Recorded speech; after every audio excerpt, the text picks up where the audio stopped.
Hey everyone, it is another Monday and it is time for another real estate talk with Jay. All right, so I'm gonna go over two things this week. First one is the last video, I gave a little bit of a seller warning. This time I'm gonna give a little bit of a buyer beware. And then I'm gonna try to quickly go through the weekly statistics for you to give a preview on a week-to-week basis where our current market is headed and where it has been. But not going to give you too much information there because I do plan on getting a monthly market update out by the end of this week that's going to give you a much broader picture of our market as we look at the September's numbers as they are finally in and finalized. So what do you say we go ahead and get into it? Okay, so I still hear a lot of buyers telling me that we're just going to wait. We're going to wait for home prices to go down. We're going to wait for interest rates to go down. While one of those is likely, the other is not.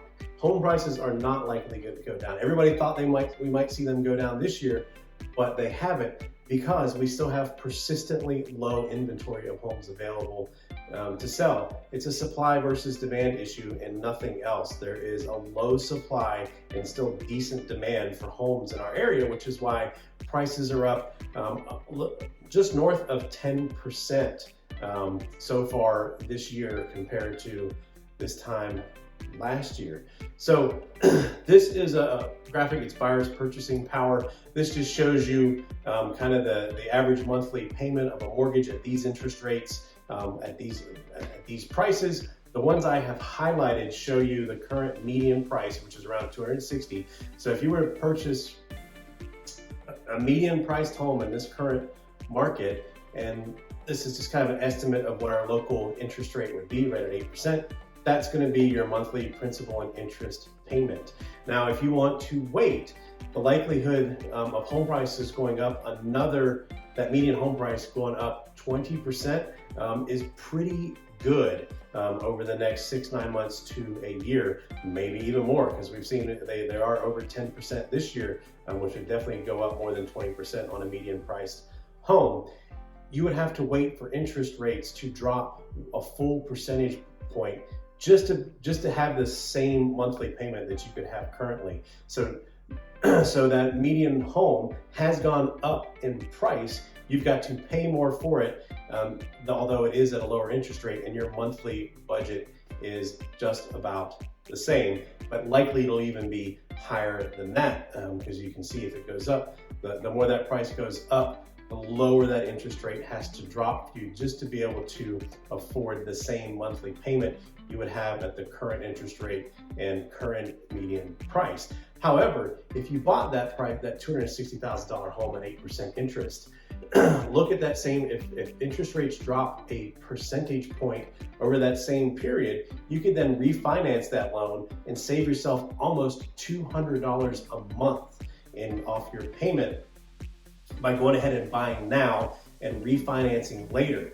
So you make the decision for you what's better financially, but if you want to just look at the numbers, I think that they show that for the majority of people, buying now and refinancing later is going to save them way more money than waiting on home prices to drop, which they're not likely to, and interest rates to drop.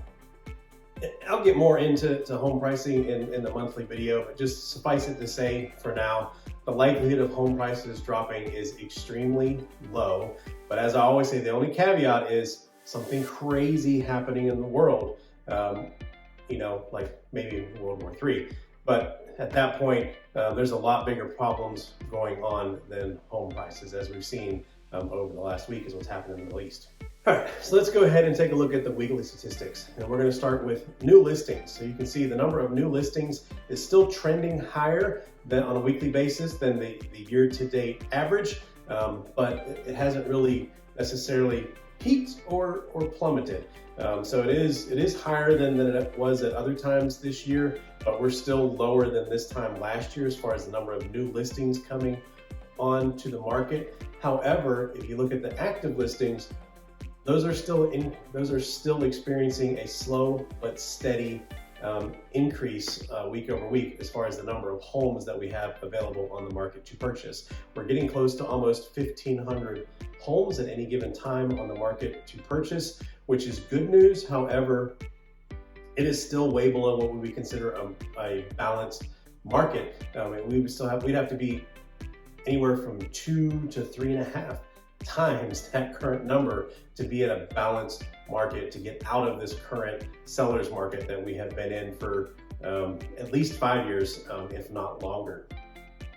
However, even though there has been a slow but steady increase in the number of listings available for sale in our market, the median list price has not decreased. So you can see it has been fairly steady over the several weeks that are shown here on this graph, but it is still higher than the year-to-date average or year-to-date median. So looks like we're gonna finish out the year with higher list prices than we started the year out, and that is because we still have, even though inventory is increasing, it's still low.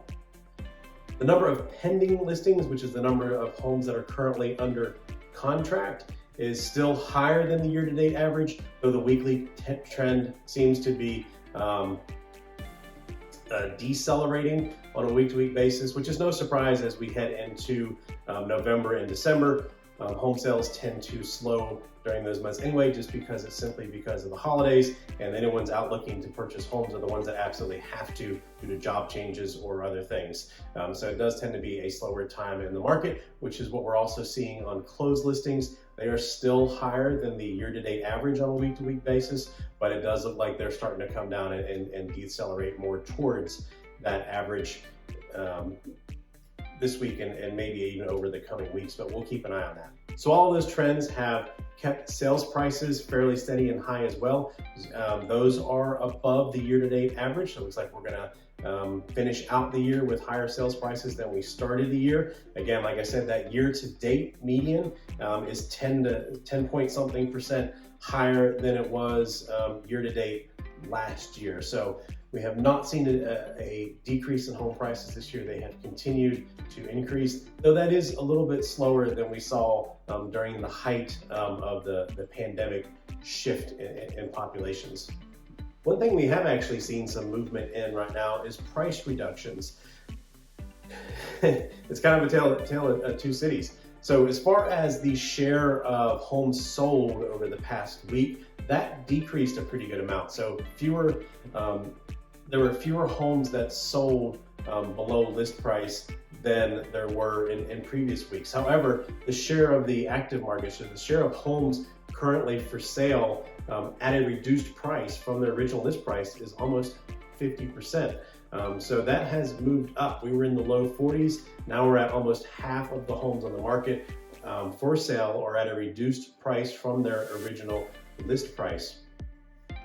Now, as far as the percentage, as far as what is that reduced price, that median is just under 5%, which again is pretty significant movement. So while there are more homes on the market at a reduced price, the price reduction that each of those have been at is actually less. We've been in the low 6s for a while, but now it's below 5. And if you look at the sales price to list price ratio, that number is still close to 100.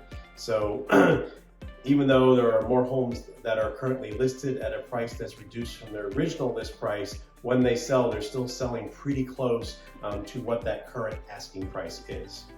I hope that information is helpful to you. I know it's a lot of information in a short period of time, and I know everybody doesn't get through it all, but I appreciate you watching, even if you don't watch the entire video.